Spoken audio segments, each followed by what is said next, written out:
the special rapporteur who I've talked to, Francesca Albanese, she told me to do it. She actually wrote a report on this. So I did that, and she advised me to do that as well to get a better understanding of how Israeli policy works. Because on the Israeli Foreign Ministry website, it defines, or it says that Hamas is using the residents of Palestine as human shields. That definite article gives Israel so much a broad brush to commit these atrocities. So if the residents of Palestine, all 2.3 million, are human shields, we can get anywhere we want. They're all human shields. It doesn't matter. Safe zone, tent, underground, overground, UN shelter, schools, mosques, churches, don't matter. Because the residents are that. And then couple that, and South African delegation in its application to the ICJ, they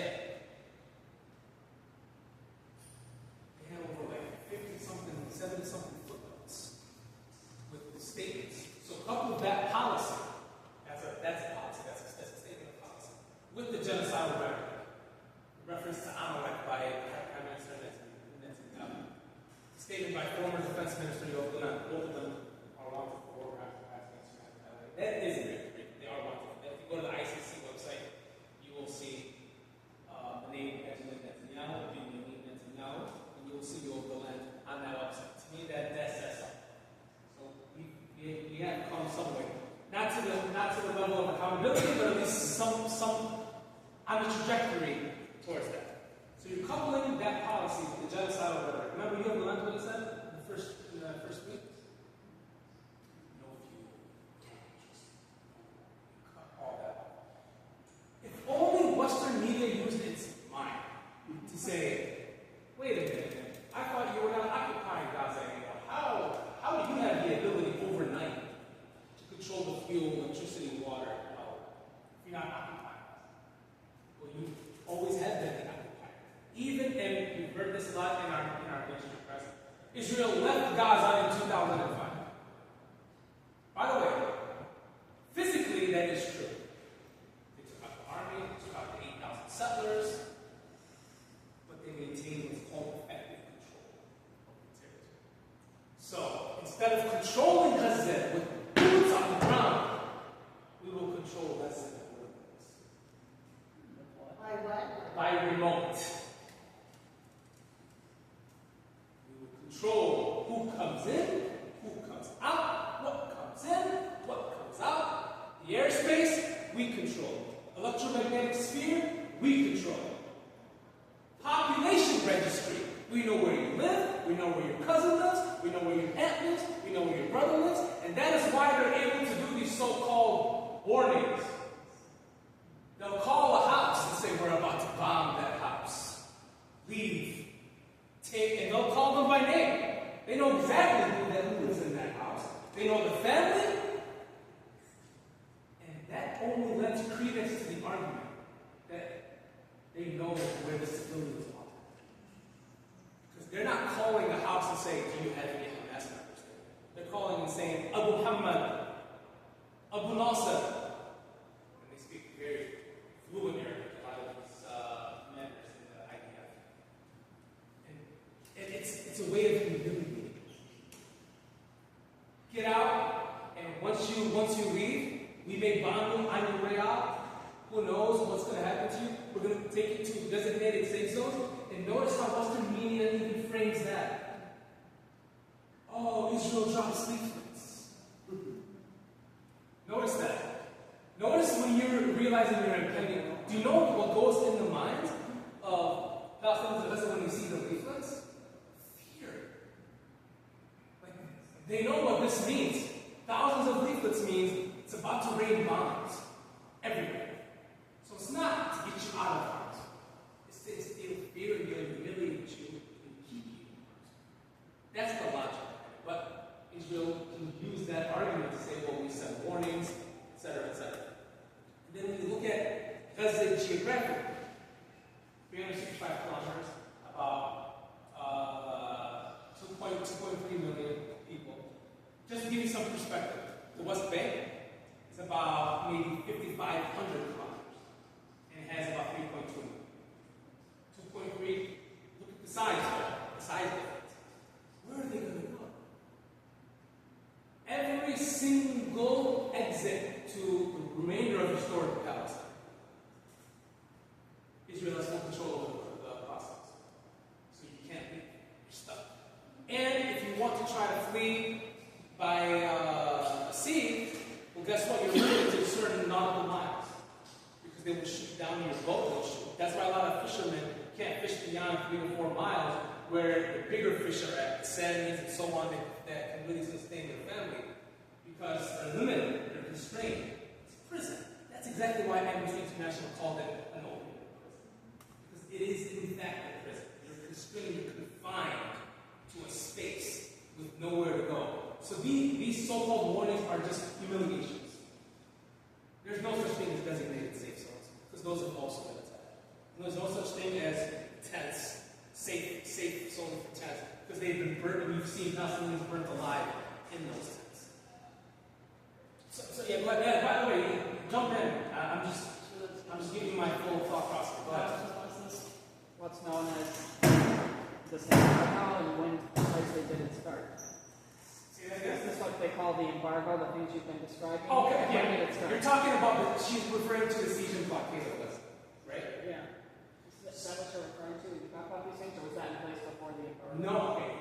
Thank you for that question. Let me give a little bit of context. So, I'm not going to go way back to 48. Let's just let's just do 67 now. So Israel occupies the remainder of historic Palestine in 1967. Israel maintains full control now of the entire area from the Jordan River to the Mediterranean Sea. That's an anti-Semitic phrase, right? From the river to the sea, Israel has full control. And in Gaza, Israel allowed Palestinians to leave and exit with a curfew in place up until, well, that began in 1971. And that ended in the 1990s for one main reason. Palestinians decided that they're not going to live as subhumans. And the first intifada. And after the first intifada, Yitzhak Rabin, who remembers that famous or infamous image on the White House lawn with Bill Clinton in the middle, Yasser Arafat to the left side, and then Yitzhak Rabin to the right? That's the dove. He's known as a dove in Israeli politics. He was assassinated by an extremist within the Zionist line of thinking. He imposed a bone-crushing policy on us, and he imposed the sealing off of us that was fortified in 1996. The wall that you see in the West Bank, that idea came from us, from Gaza. Well, I say Gaza, I'm giving it the Arabic touch. Gaza.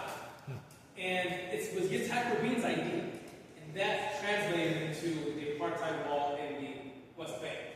1996, all the way up until 2000, Israel revoked the general permit system that they had with curfews, and now you have to actually acquire a specific permit. You in Gaza, if you want to leave to visit your family in Ramallah or do whatever you want in there, you have to apply for a permit. We can deny you that. So now this carceral space will slowly but surely be fortified. Go ahead. Yeah, I was just going to say that officially Israel is not occupying Gaza. I thought it wasn't occupied. I never said that. I never said That's that. true. No, that's the claim. But they don't. They make that claim. And actually, now that I'm going through this historical trajectory, I'll get into that, right? I'll get to that. So in 2000, the second intifada happens. What did Ariel Sharon say? Who is known as the butcher of Palestinians, but that's a separate topic. He said, "Oh, this is just too much to handle." So let's change the way we handle things in Gaza. Let's occupy Gaza by remote instead of with boots on the ground. In 2004, the Knesset voted to remove the settlers, remove the army from Gaza. In 2005, that process was in fact completed. Then in 2007, the siege and blockade was imposed. Why? Because Palestinians voted the wrong way. in the 2006 parliamentary elections. They elected Hamas. The Jimmy Carter Foundation oversaw and said that they were free and fair elections. But Hillary Clinton didn't like it. The U.S. didn't like it. Israel didn't like it. They wanted to overthrow that democratically elected system. And they weren't able to do that because Hamas was able to gain control. And that Gaza became fully isolated from the rest of the world. And a siege and blockade was imposed in 2007 that persists until this day. And the former ICC prosecutor, Ocampo, he said that the siege itself is genocide. What happened post-October 7th was an intensification of an already genocidal regime. Why? Because genocide is not just killing a member of a racial, religious, ethnic, national group. It doesn't just mean that. It can also be the creating of conditions of life that are calculated to bring about the physical destruction of people, in whole or in part.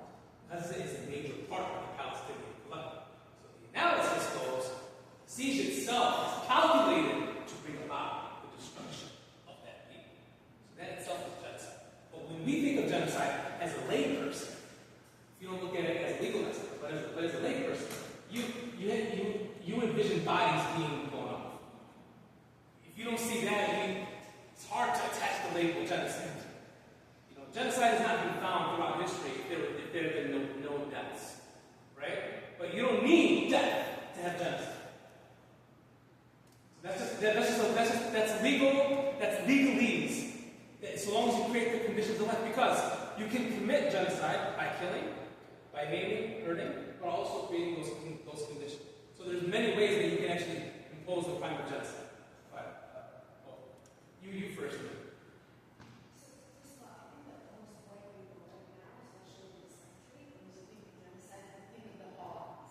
Right. 6 million, yeah. Exactly. But I want to actually, I'm going to ask you if it's possible. And first of all, I hate that you are doing this explanation that you have to do it for us. I hate it. And I understand. And so I thank you for it. I consider it emotional. But what I ask you is, most of us here were not taught this kind of history, and there are some people here that might not even know. We started in 1967. Can you say something about the number two? It might not be Okay. I want to keep it relevant, at least as much as possible. I mean, it's all relevant, but the most relevant aspects. Let me just finish this part, and then I'll kind of go back. Because I want to give context to October 7th. That's usually the departure point of analysis, is October 7th. And now I can bring in 1948. But from 2007 all the way up until October 7th, the siege and blockade has been imposed. So Israel militarily occupied Gaza by air, by land, by sea. They control what comes in, what comes out, ingress, egress. They control who comes in, who comes out. They even prohibited for a 3-year span. They even prohibited certain items that were considered dual use. So if you could be used for civilian purposes and military purposes, they were denied. Chocolate was at one point denied. So there are many items that you would find laughable that were in fact denied from entry into Gaza. And Dov Weisblatt, former minister of the Sharon government, said the policy of Gaza is to put them on a diet but not make them die of hunger. So basically, it's a mowing the lawn policy. Let's not destroy them quickly, but let's not let them grow and become strong suspects. So let's keep them weak and keep them dependent. What I would like to mention is not so much coming from this film, but from history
make the argument that if you saw a bus with a Hamas member and 30 civilians, and you drop a 1-ton bomb on the bus and then make the claim that you only meant to kill that one Hamas member, international law will not buy that. That's not how deliberate targeting of combatants works. There is the rule of distinction. And if you have a sniper going after that one member of Hamas, and maybe you kill one other person with that, that's a tragedy, but at the very least, that's a colorable argument in judicial setting.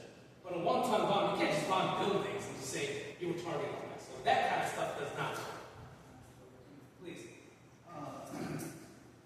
When Israel killed the first person in Iran months ago, they killed one person.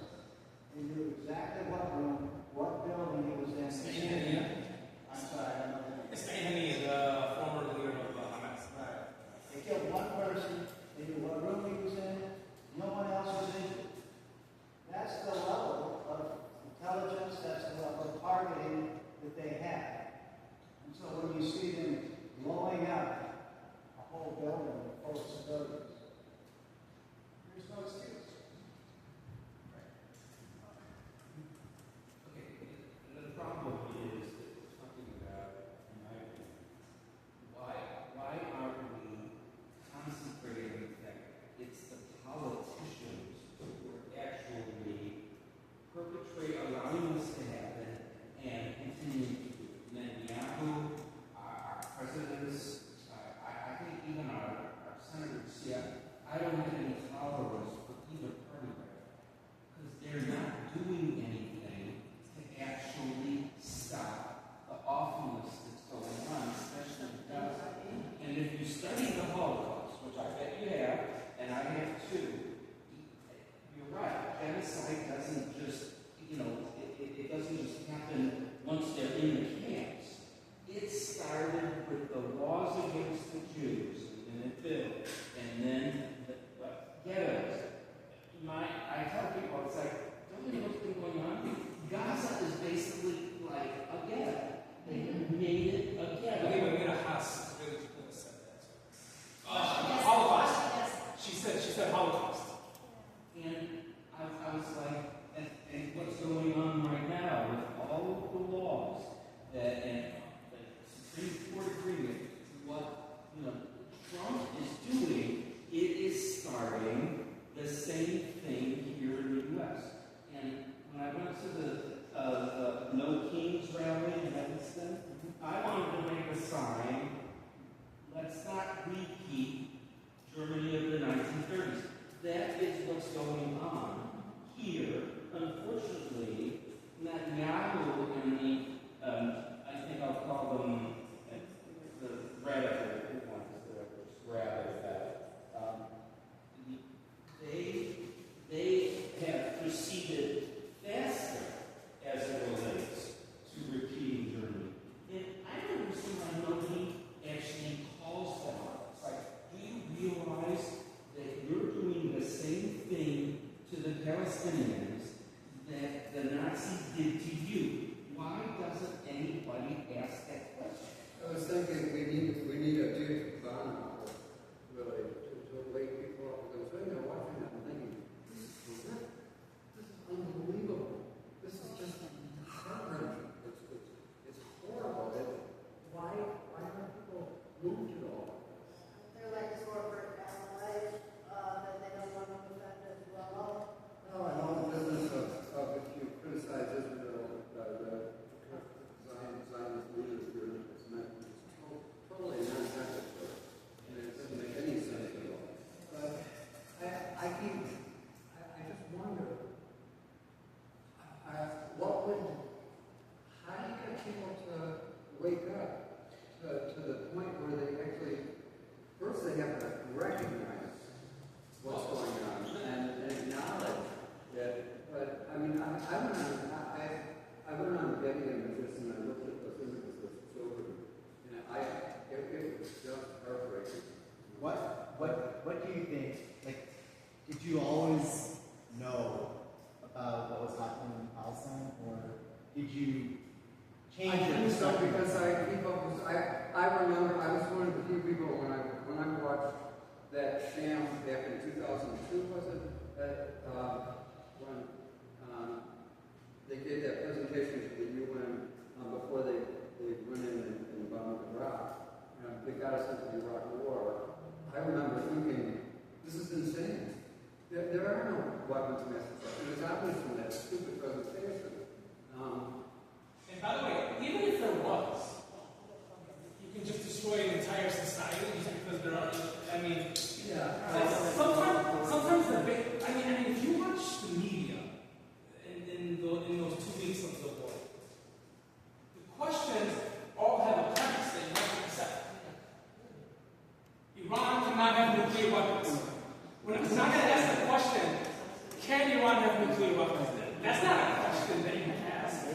We all know that. Thank you all interviewees for being here. We all know that that's a fact. Now let's move on from that. Now what do we do about Iran's enriched uranium?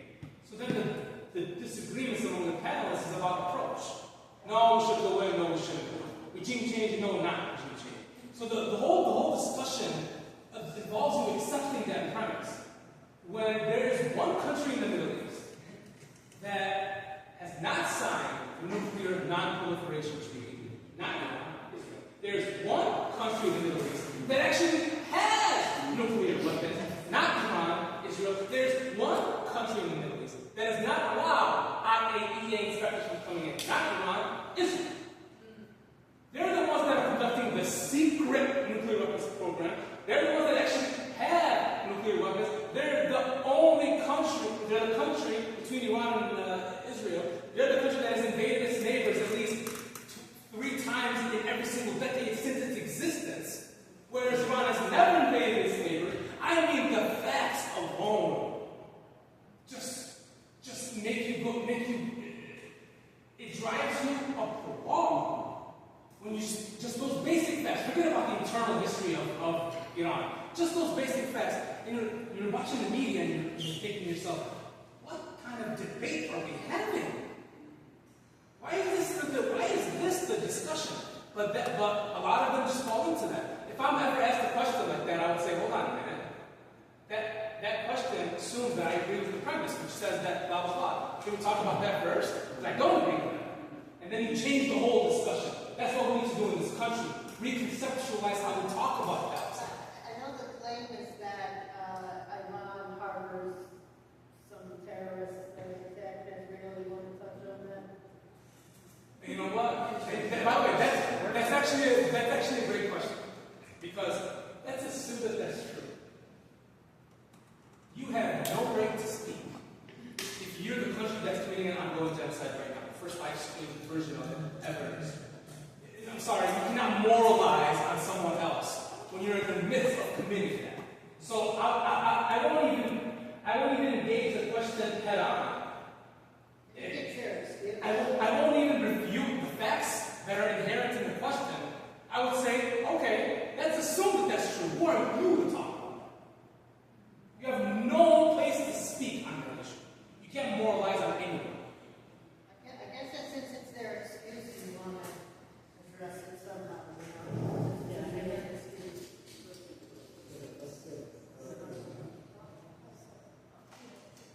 This is a totally different kind of question. I appreciate very much the way you started out, because I've been so distressed by the fact that with the shift of interest to Iran, we've forgotten about Gaza.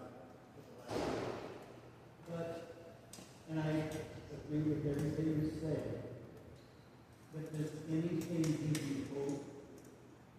And so what? Oh, yeah. Actually, I wasn't. I mean, it's hard to live without hope. Absolutely. The young people, they've already crossed the threshold among all ideologies into sympathetic moral outsiders. Even, you will be shocked, but if you look at the polling data, it's true. Even evangelical Christians. The young version of that brand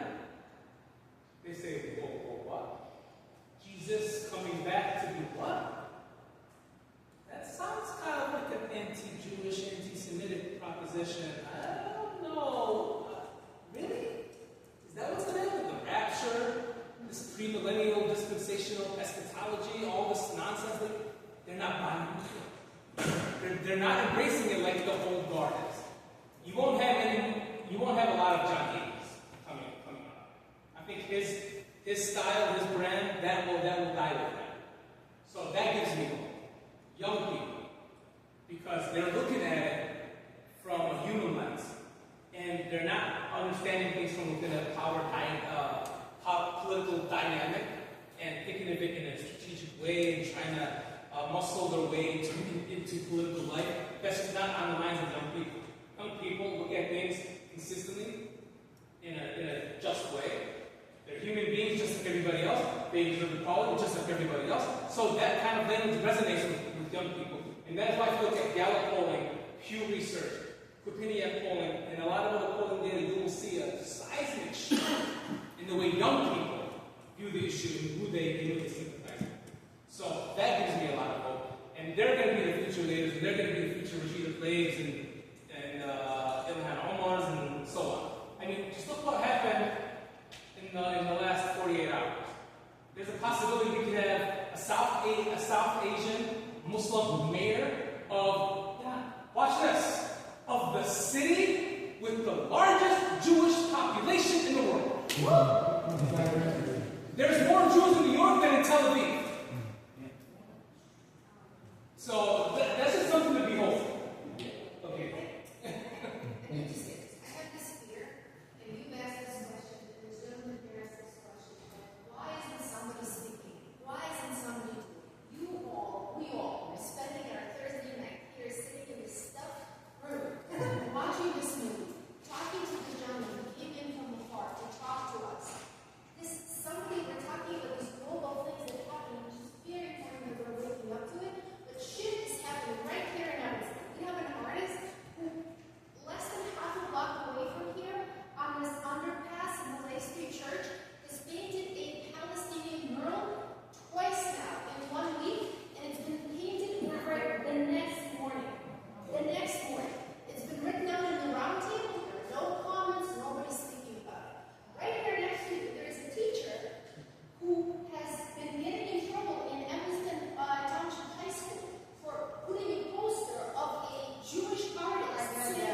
Yes, exactly. And there are board meetings coming in every 2 weeks. We need more people to come and speak up. We need more people. Being in the community, I think we as white people forgot how to do it. We know how to socialize. We don't know how to step in for one another when these matters are very important.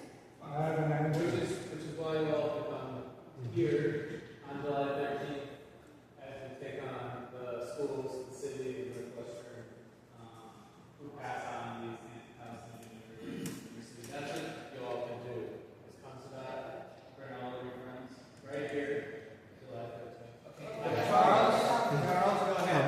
Sorry, this was just a time check because we're nearing the 9 o'clock time that we advertised as the end time, so we respect people's time on that. I don't know if people can stay, but that's the time that we wanted to allow people to close out if they needed to, but just...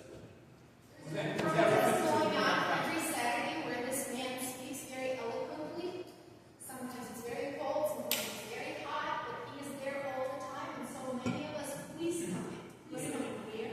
Every Saturday, this Saturday is going to be at the water tower. Yeah, I'm glad you mentioned that. Just brief comment. I got to a point, I'm not going to lie to you, I'm a human being, and sometimes, you have to prioritize our family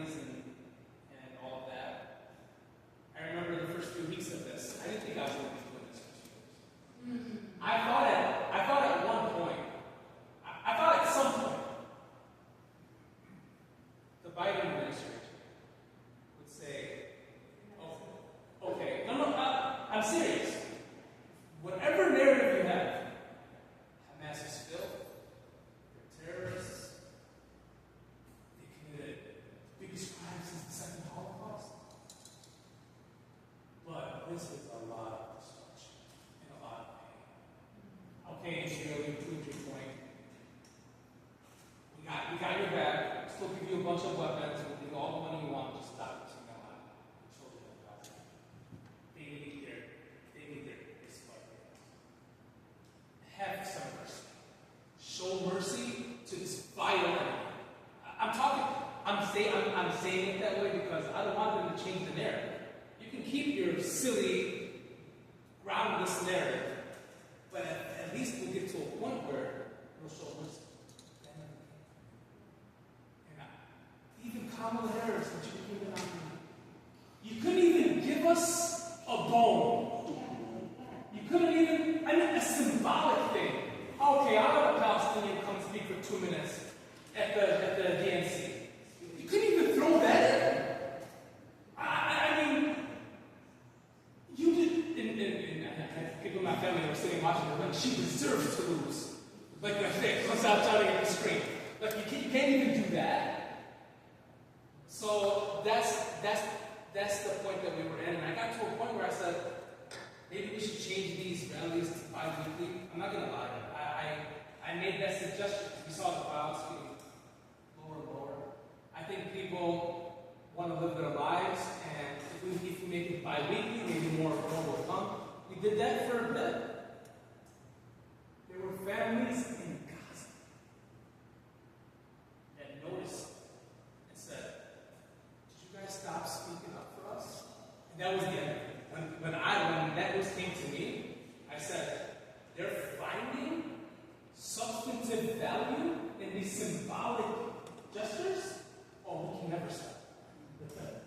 I don't need to hear 5 different families to me. One family in Gaza was enough. Because they feed off that. They're taking time out of their day in a first world environment where they have water, AC, well maybe not here, but AC, generally speaking, clean water, good food, clothes, families, a home, not a tent. And they're still taking time out of their day to try to make a change and speak. Like, they found value in that. I just didn't think that they saw us that closely. I was a little distant in terms of how they measured that.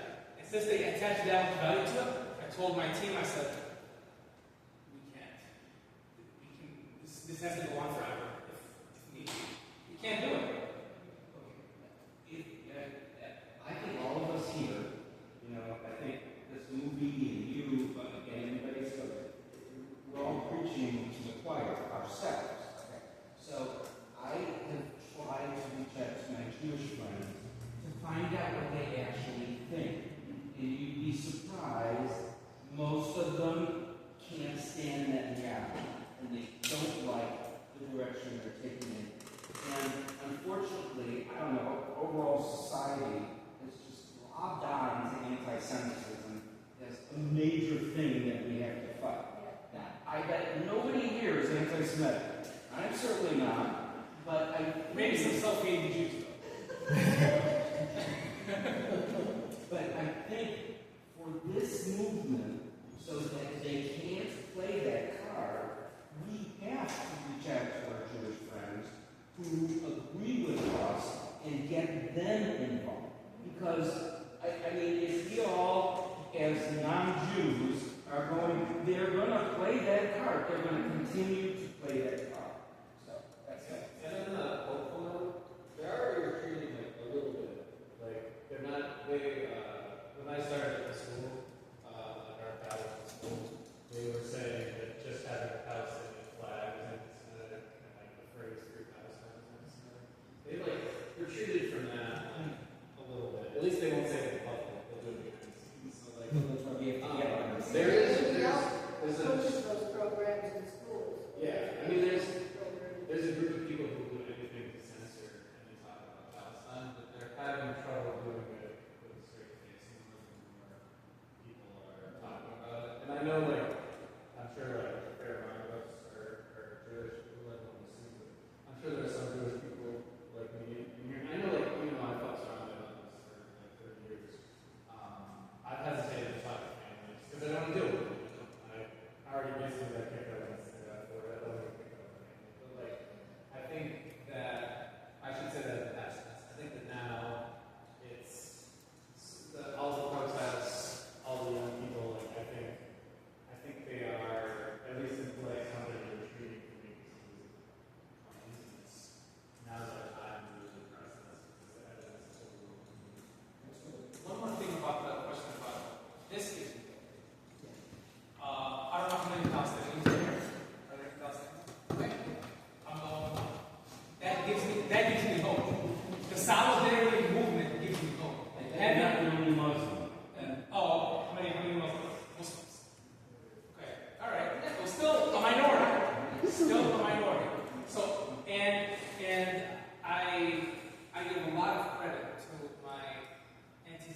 risk their lives and risk their livelihood to stand up for what is right. And I bet that never goes without notice. And I really wanted to just point that out. I just wanted to say, all the Jewish people that I know that I love are just as horrified as I am about this war. But I just read yesterday that 80% of the Israeli population were happy with the bombing of Gaza. Now that bothers me, and I'm not sure. Not to say, oh, they're all going to be behind that now again. It's a good guy again. So that's kind of It's a heavily indoctrinated society. So that's where a lot of that comes from. They feed off of fear tactics. So, a couple of things. One, By the way, I'm not a teacher. You can just step in and talk. okay, so there are 8 members of Jewish Voice for Peace that are doing a hunger strike right now, and they're going to go as long until their doctor says they can't do it anymore. So they're basically starving themselves until the siege is stopped in Gaza. And they are at Federal Plaza. I don't know if it's every day or Monday through Friday, either from 3 to 6 or 4 to 6. It depends on the day. Jewish Voice for Peace. And so Brad Rosen, who started the first anti-Zionist synagogue in Chicago, is among them. He's one of the 8. And he's not part of the hunger strike? Oh, okay, I thought he was. So anyway, it's a group of them who are refusing to, are putting their bodies down on the line and saying, look, we're not going to, they're on basically. So that's one thing. The other thing is that the New Yorker did a piece that is very difficult to listen to about, by an Israeli journalist, he's interviewing an Israeli journalist. It gives you a good sense of kind of the mentality there. It's hard to listen to because the guy basically says, well, Gaza's just a sideshow, the big prize is Iran. And he talks a lot about Netanyahu, and so it's like I was so shocked that anybody could say that about what's happening in Gaza. But it was on, if you go to the New Yorker, their radio hour, it's the most recent one that they've done. There's also Educators for Palestine. I don't know if you're aware of them, but they're about to support people that they mess with and lost their licenses and jobs.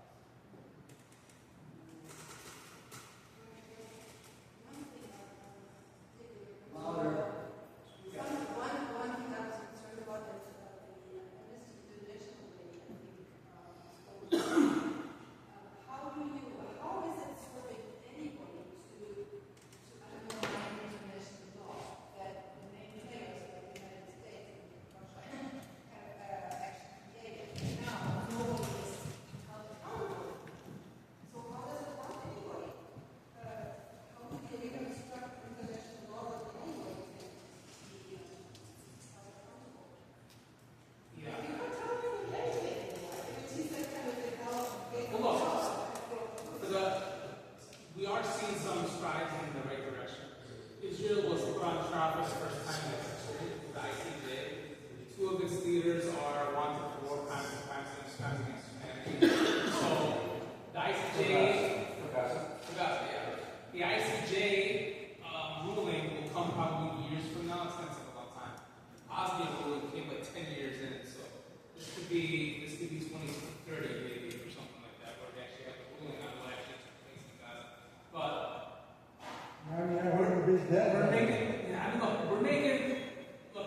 international law has failed us in many ways, but it's the mechanism that is in place, at least for us to emphasize what our narrative is and what the rights of Palestinian people are.